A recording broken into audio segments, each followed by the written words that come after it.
اعوذ باللہ من الشیطان الرجیم بسم اللہ الرحمن الرحیم۔ ہماری گفتگو اسلامی سال کے وقائع اور مناسبتوں کے حوالے سے تھی۔ تو اسلامی سال کا پہلا مہینہ ماہ محرم ہے، جس کی 20 تاریخ کی میں نے مناسبتیں بیان کر دیں۔ البتہ یہ جو میں مناسبات اور وقائع پیش کر رہا ہوں صرف یہی نہیں ہے، اگر آپ بھی تاریخ کا مطالعہ کریں گے تو اور بھی آپ کو مل سکتے ہیں۔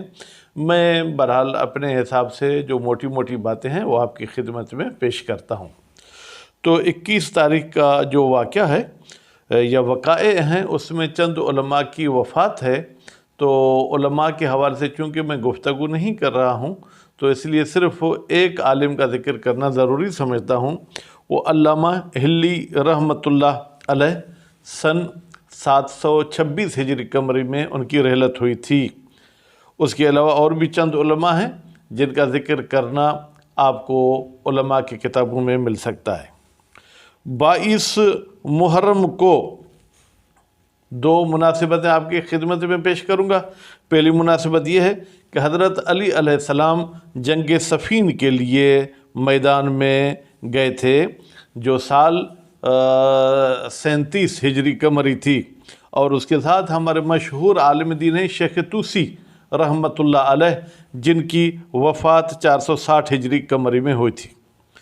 23 محرم کی جو مناسبتیں ہیں، ان مناسبتوں میں پہلی مناسبت یہ ہے کہ اصحاب کہف، جن کا قرآن مجید میں بھی ذکر ہے، جو گہری نیند میں تھے، وہ جو ہے 309 سال کے بعد، بلکہ 309 سال کے بعد وہ اپنی جو ہے وہ اس گہری نیند سے جاگے تھے۔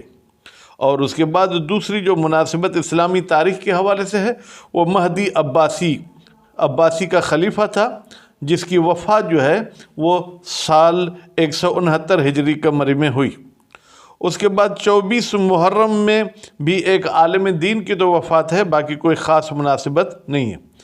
25 محرم کے حوالے سے جو اسلامی ہمیں معلوم ہونا چاہیے معلومات، وہ امام سجاد علیہ السلام کی ایک روایت کے مطابق شہادت ہے سن 95 ہجری قمری میں۔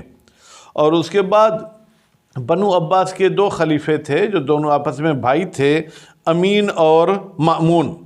25 محرم کو امین جو ہے وہ اپنے بھائی مأمون عباسی کے ہاتھوں قتل ہوا تھا سن 198 ہجری قمری میں۔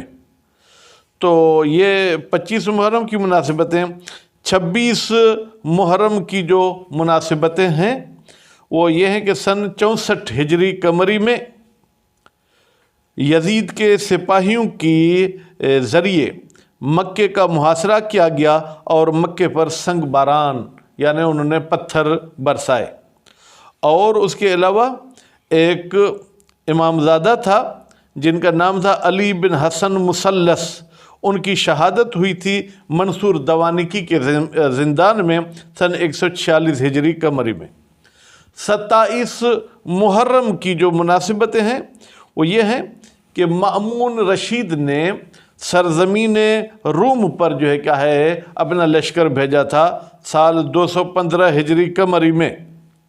اور 28 محرم کی جو مناسبتیں ہیں اس میں یہ ہے کہ رسول اکرم کا ایک صحابی تھا حذیفہ بن یمان، جس کی سن 36 ہجری قمری میں وفات ہوئی تھی۔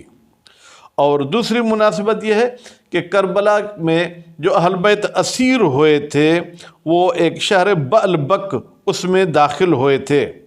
اور تیسری مناسبت یہ ہے کہ امام محمد تقی علیہ السلام کو بغداد میں لایا گیا تھا معتصم عباسی کے حکم پر سن 220 ہجری قمری میں۔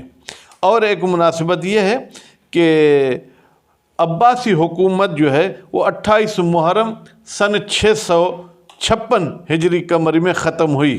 اور ایک اور بھی میرے خیال میں مناسبت بیان کر دوں تو بہتر ہے۔